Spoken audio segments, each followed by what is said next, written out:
The presentation is over, so I will start by the outline of this presentation. I will first discuss about the status of the dynamical kernel of the NWP model of Météo-France. Then I will give some kind of the driver to change this dynamical kernel and the numerics which is inside by exploring some alternatives. And I will end up this presentation by a summary and some prospect. And I will discuss at the end about the project IT with just one slide about it. Okay, let's start with the dynamical kernel of the NWP model of Météo-France. So Météo-France has 3 operational models. One global and 2 limited area models. The global one is named Arpège, which has been developed in collaboration with the ECMWF, the European Center of Weather Forecast. And it shares exactly the same software with the IFS model. I don't know if you know about this IFS model, but it's a model that has been built by the European consortium in order to have a very good weather forecast. Concerning the limited area model, there is 2 limited area models. The first one is Aladdin, which has been developed with the cooperation of some East European countries, and which is used in a different part of the. Okay, it works like this. In different parts of the globe. Okay, we can. It's a portable model that we can use everywhere, and with a resolution about 5 kilometers. And the third one, it's named Arome, which is an operational model which is centered over the France with a very high resolution, about 1.3 kilometers. Okay. These models can be used for operational forecasts at mesoscale and synoptic scale, and also for global and regional climate and seasonal prediction.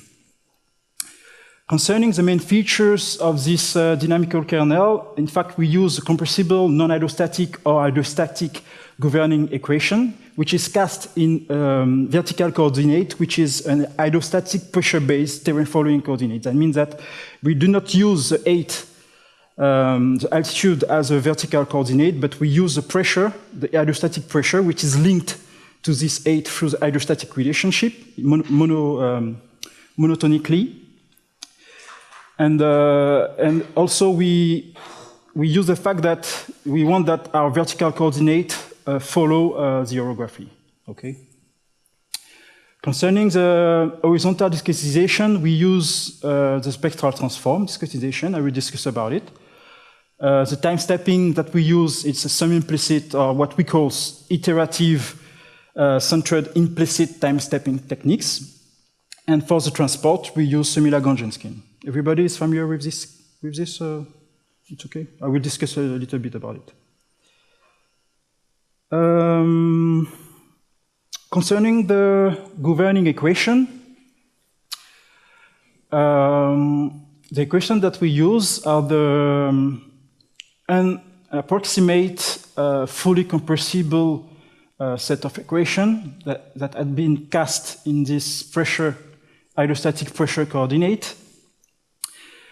And there we have the momentum equation, okay, the thermodynamic equation, which gives a prognostic equation for the temperature, the mass continuity equation, the perfect gas law, and here the last equation is the definition of our vertical coordinate. Okay, where phi is defined as the geopotential, which is the gravity multiplied by the 8. I will mainly discuss about the discretization of the dynamical part of the model. All this these terms correspond to physical part of the model. I will not discuss about it.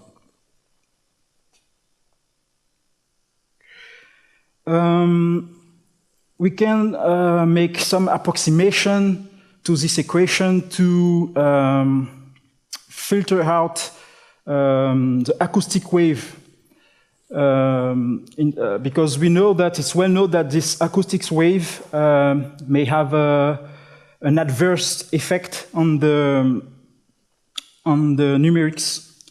So there is two approximations that can be made. The first one is named hydrostatic, of course, which is a soundproof approximation when we neglect the vertical acceleration as a friction in respect with the gravity.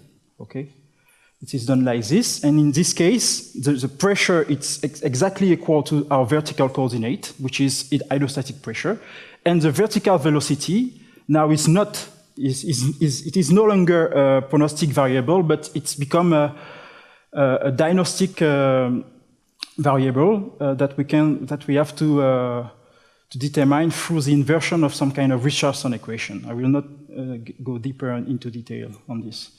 The second approximation that can be made on this fully compressible system is a non-hydrostatic soundproof approximation.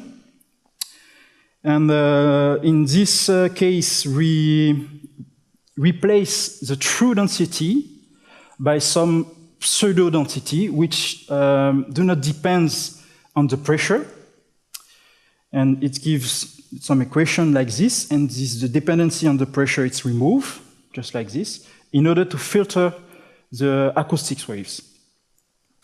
But if we do this, we end up with a Poisson-like elliptic problem to solve in order to determine the pressure.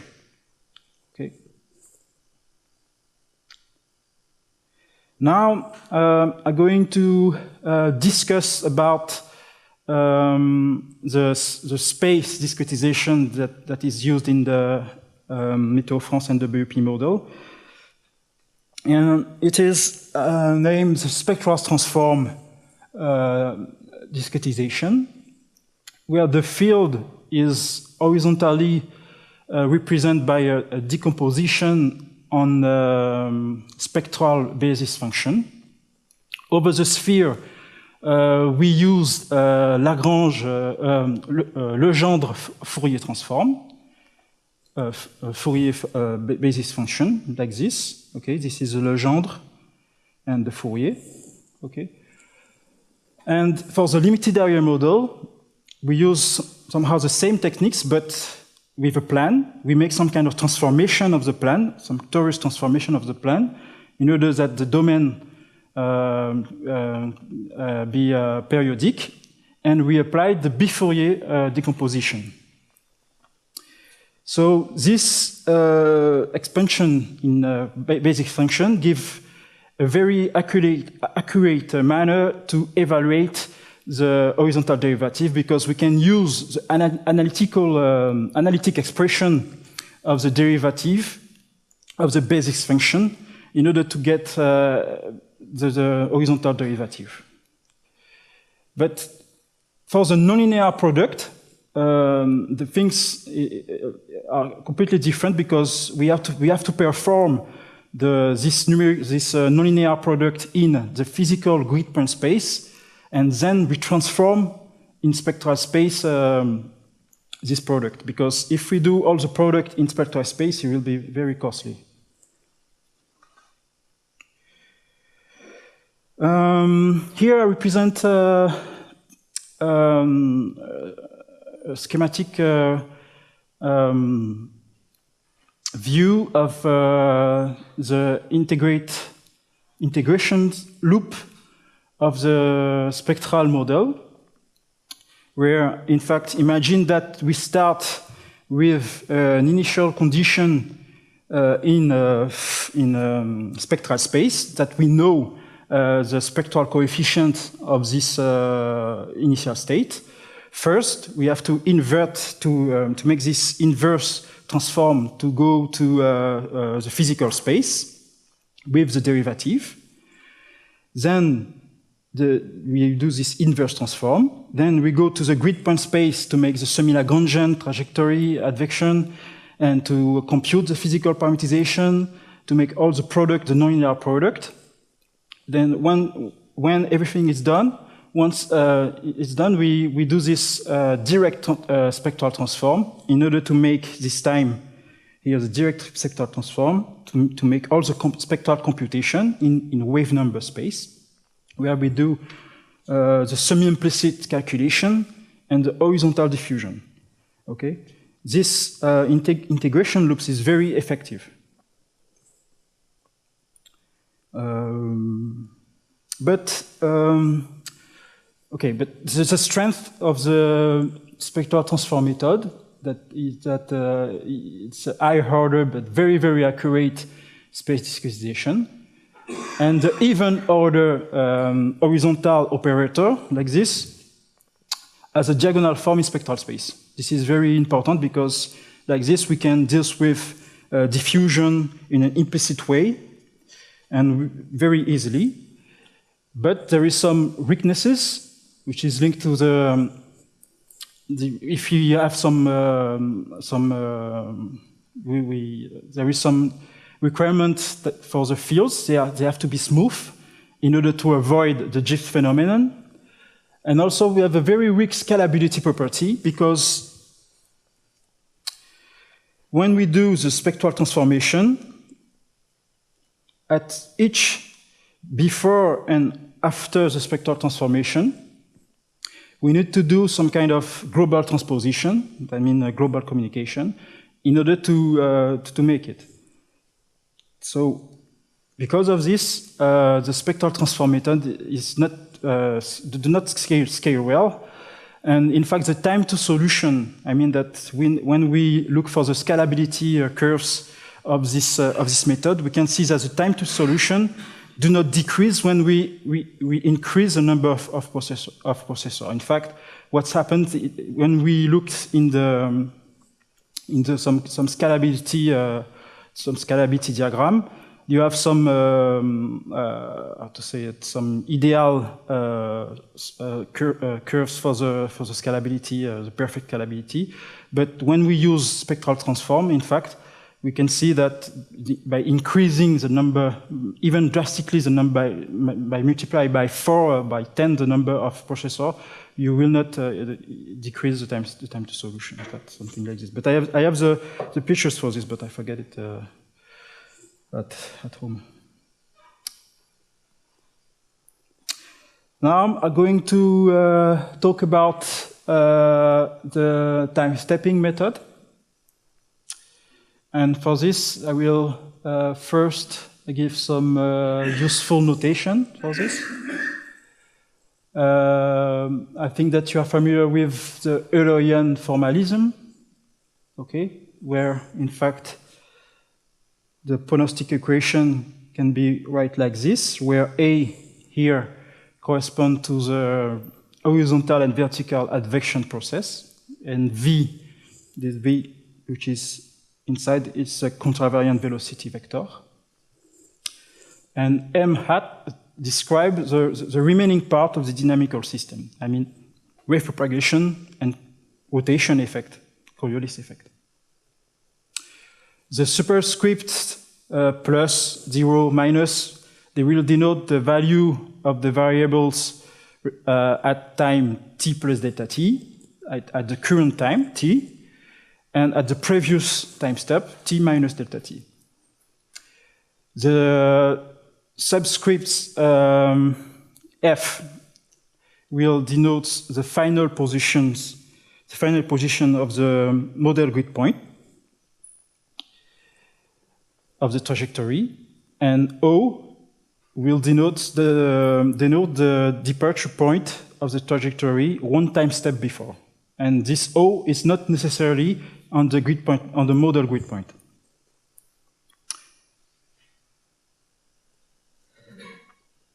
If you ask to any NWP numerical analyst, he will say that for him, the Holy Grail time stepping scheme for NWP it's the implicit trapezoidal semi-Lagrangian scheme, which is defined like this. This is what we call, it can be referred to the Kant-Nicolson, but with some semi-Lagrangian treatment inside. And in fact, this is what we want to do when we try to build time stepping for NWP model. But this, the property of this scheme is it's centered, second order accurate, which is in time, which is the accepted requirement for NWP. And more importantly, this scheme is unconditionally stable. And it's allowing the use of very large time step. But in realistic operational context, this scheme is unpracticable because it leads to the inversion of this fully nonlinear problem.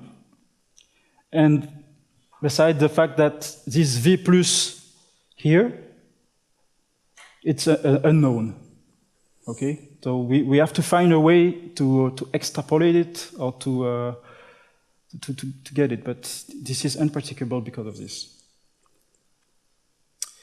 So we use some kind of trick in order to converge to this Holy Grail scheme. And we do some kind of the classical linear partition, okay, when we introduce this linear operator, okay? And we have to add some trapezoidal treatment of this linear operator. And for the Lagrangian trajectory, we use the iterative trick in order to get very close expression for the trajectory research. Okay, here with at the previous iteration. So we iterate this scheme, and we hope that this scheme will converge to the desired Holy Grail time-stepping scheme. So doing this, we can use very large time step. But this scheme, it's of course unconditionally stable because this stability is controlled by the magnitude of the nonlinear residual terms, M minus L. But this time we have a linear implicit problem to invert, but at each iteration. It's okay?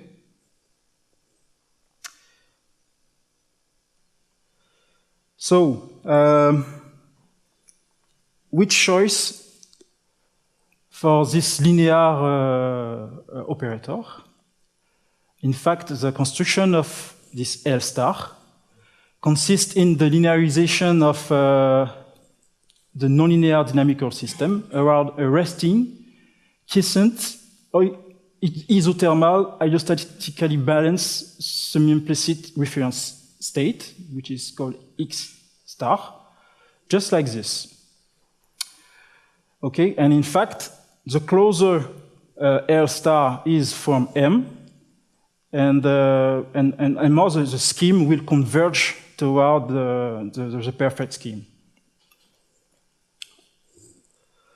But the use of spectral approach, spectral transformer approach in space, for space discretization, impose some additional assumption on this L star. In fact, in order to be able to use spectral approach, we have to assume that this L star is as horizontally homogeneous coefficient.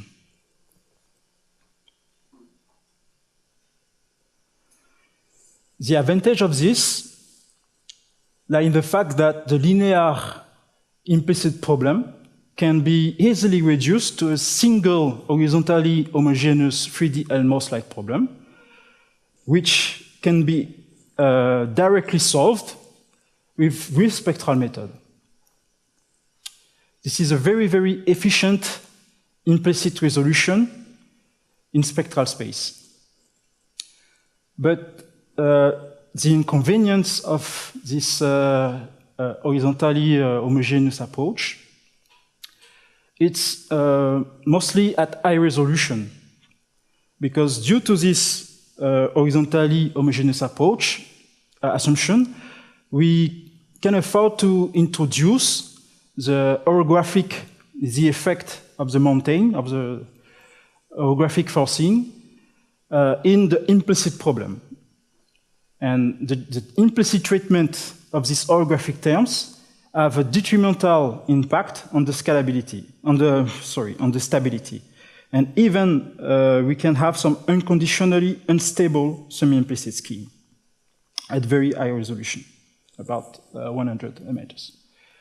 The second inconvenience is linked to the bottom boundary condition, because with this horizontally homogeneous approach, this bottom boundary condition is imposed in the explicit part of the model, and which can cause severe instabilities.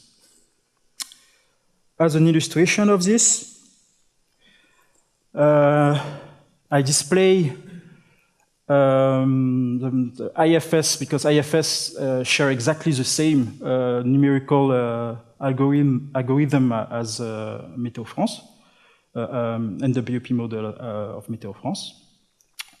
And this is a 3D academic simulation of an orographic flow. This time, this is over a small bell-shaped mountain.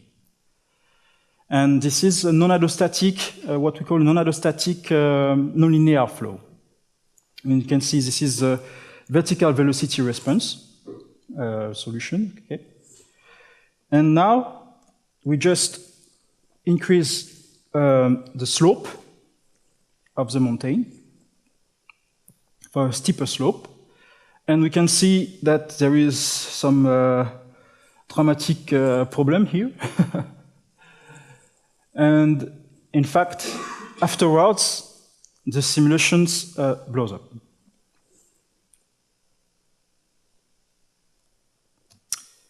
So this is a motivation in order to change our numerical algorithm and try to explore some alternative. And by the way, in fact, there is a great effort that has been made in order to develop space and time discretization, which are able to exploit the distributed memory of massively parallel computers. So the first things to do, because Spectral is it's a nightmare right now, it's to remove Spectral and try something else, but some high-order local horizontal space discretization. There is some alternative, and the finite element discretization reveals to be the most promising one. And with this local, higher-order local space discretization, we can use this local character in order to introduce some heterogeneous, horizontal heterogeneous variation in the semi-implicit operator, in order to enhance the stability for large time step of the SE scheme. The third point, it's about the Eulerian scheme, which are deemed to be naturally better scaled than the semi-Lagrangian scheme, because with semi-Lagrangian scheme, we need some communication, halo of communication, which can have some effect on the scalability of the numerics.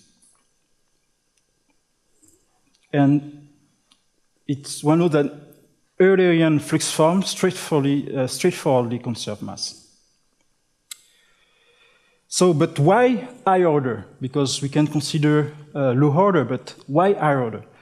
Just because there is some essential and desirable mimetic properties that we want that our dynamical core respect. The first one is mass conservation. That's quite logic. And the second one, it's accurate representation of some equilibrium and that occurs in the atmosphere, like geostrophic equilibrium, the balance between the gradients of the horizontal gradients of pressure and the Coriolis terms at synopsis scale, and also the hydrostatic balance. But this is over the vertical anyway. And we don't want to produce any unphysical source of vorticity. That means that we want that our space, local space discretization, we want that the rotational of the pressure gradient must be 0. And we don't want any energy, we want some energy conserving discretization. This implies some constraint on the scheme, in fact. And we will see with how to solve this. And also we want that actual angular momentum be conserved. This is why. And it seems that it's very difficult with low order space discretization to fulfill this 5 mimetic property. Very difficult because there is a lot of there is not a lot of freedom of degrees of freedom. That's why it's better to have a very high order scheme to be consistent with this.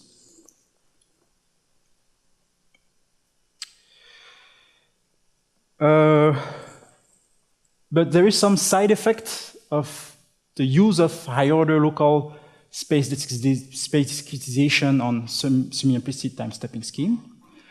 And the first one is linked to the fact that high order space discretization method, like finite element, they involve some mass matrices.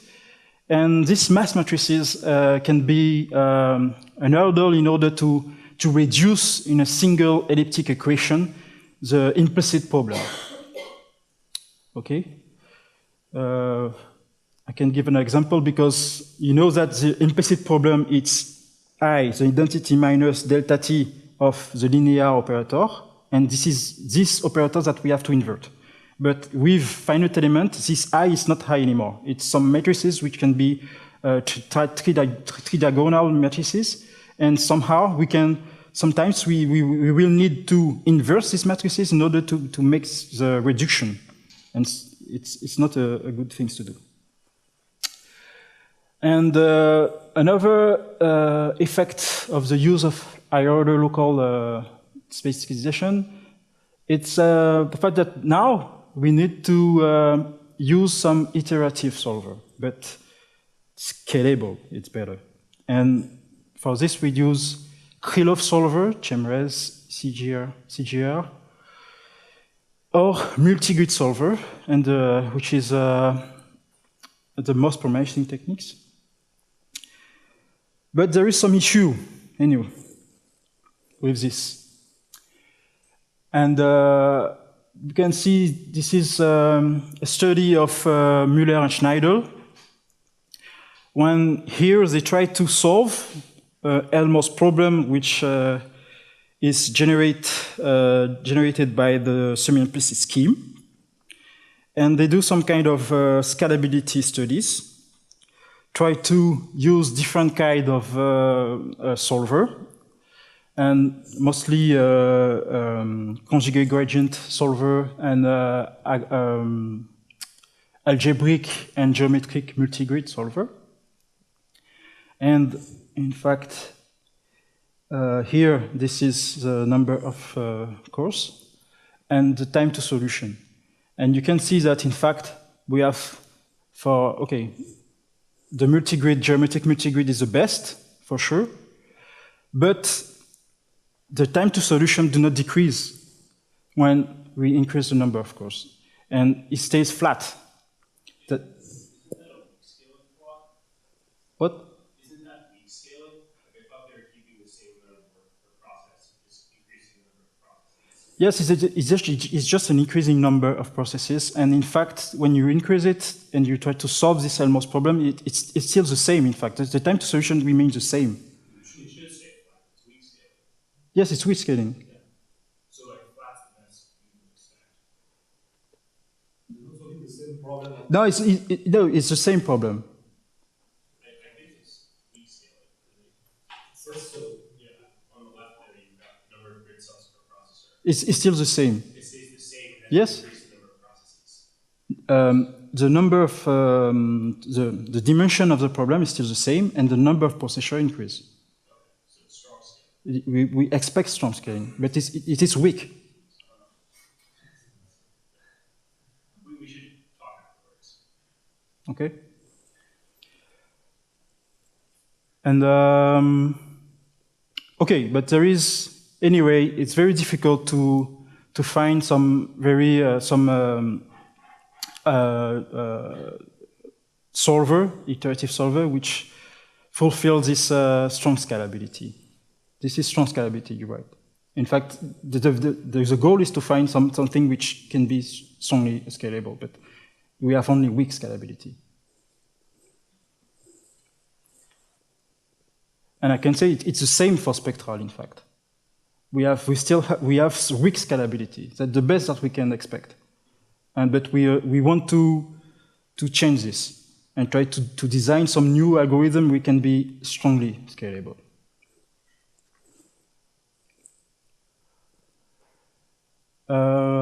Okay, an important point is here, okay, that if you repeat this test with a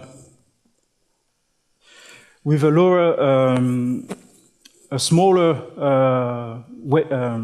wave command number, you see that in fact the scaling, the Helmholtz solver, scalability becomes better, because in fact it's linked to this the grid function structure of this Helmholtz-like problem, because it's related to the wave command number. And this is not a good news for me, because that means that if you want to have a scalable problem with implicit problem, you have to decrease the time step. And in fact, the implicit problem has been designed to increase the time step.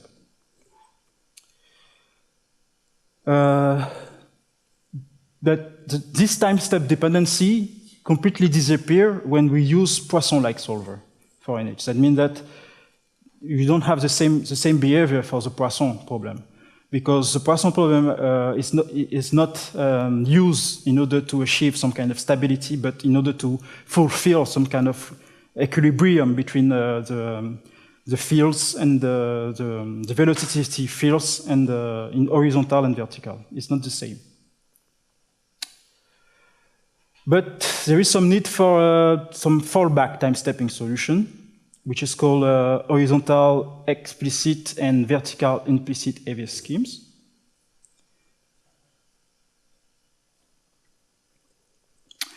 And in fact,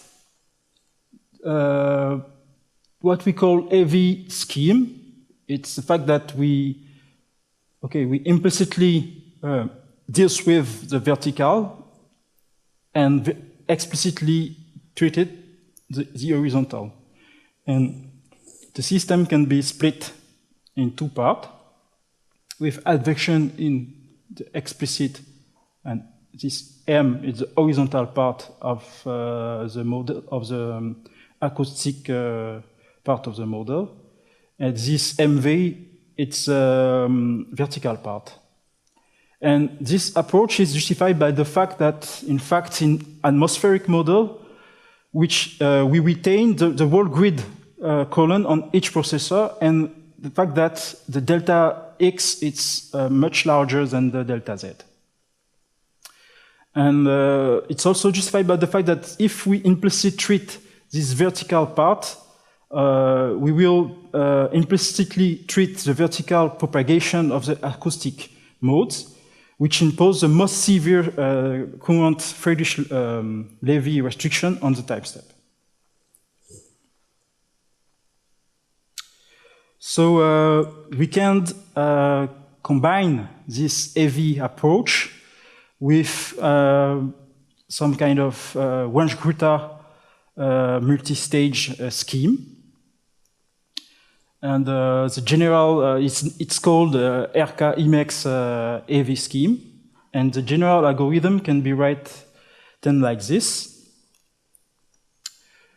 Okay, it's like this. And with this coefficient, this A tilde, B tilde, B, and A, they are constructed in such a way that the scheme is second order accurate in time. And this scheme is free from any computational modes. And the stability, it's conditioned by the horizontal, this time only by the horizontal wavecrone number. And it leads to an inversion of a simple 1D vertical problem at each time step. This scheme can be described also by these double Butcher tables, where these tables correspond to the explicit part of the scheme. Explicit because in the diagonal there is only 0 coefficient. Okay, and this one corresponds to the implicit part of the RK-IMEX scheme, with this the number of non-zero coefficient on the diagonal gives the number of implicit vertical inversion that we have to do. And the number of row gives the number of stage of the scheme.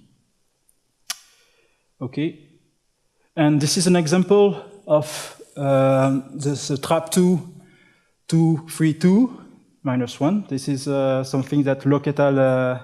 2014 has derived. And we have made some tests, some stability analysis of this scheme. And here I present, this is the growth rate. Okay, this is a linear stability analysis of the fully compressible system with advection. So this is here the growth rate. Okay, the right part means that it is stable, and the gray part means that it's unstable. And this dashed line means that we have some damping here. And it is done as function of the Mach number. This is the wind speed divided by the celerity of the external gravity mode.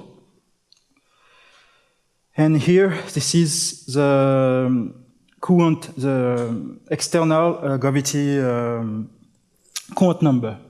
Okay, and we can see, in fact, that there is some kind of time critical, time step critical for the stability that can be written like this. In fact, so the time step, which is lowered by this scheme, is limited by this condition, which is linked to the coefficient of the Butcher tables. And for the trap, it is equal to 1/4. And it means that this is equal to 2, this, at the end. Okay. This is something that we have to accept. If we give up with the implicit scheme, you will need to use some kind of explicit scheme for the horizontal, at least. But we have to accept that there is some time step, critical time step of the scheme. Okay, some summary and prospect.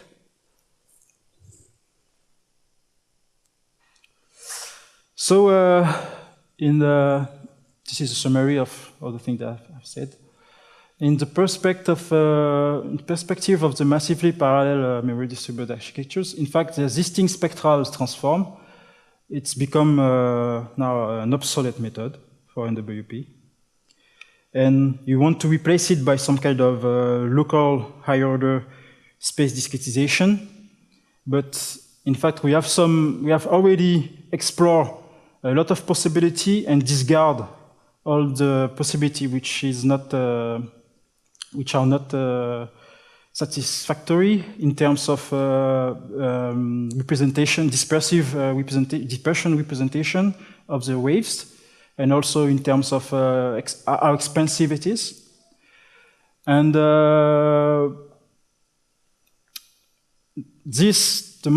unfortunately, the most promising techniques raise some algebraical issue with implicit time stepping, linked to the reduction of single implicit problem. And there is still some question about how to construct a scalable solver for elliptic problem. In fact, the usefulness of the implicit method will depend on it. If in our ability to design this kind of solver. And if not, there is still some fallback solution that it's named AV time stepping. And this is a suitable alternative, but we have to accept that we'll have some critical time step to deal with during the forecast. But it's not a good news, because in some sense, when we design numerics for NWP, we expect some kind of comfortable seat when we can just run the model and let the model, the integration of the model without considering the fact that we have to take care of the maximum of the velocity of if some criterion is respected. There is a risk in this approach. Now I'm going to discuss a little bit about the HIT project.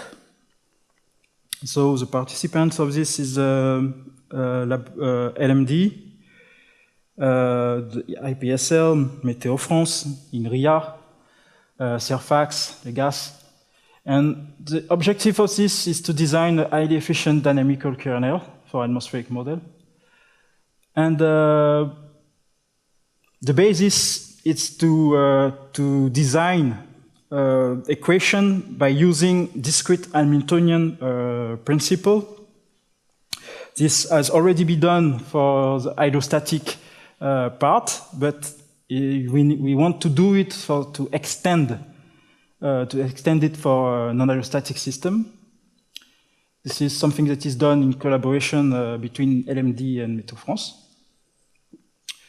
We want to construct an efficient and comprehensive library in order for applying a finite element method. This is something which is done with, this is with Chris here.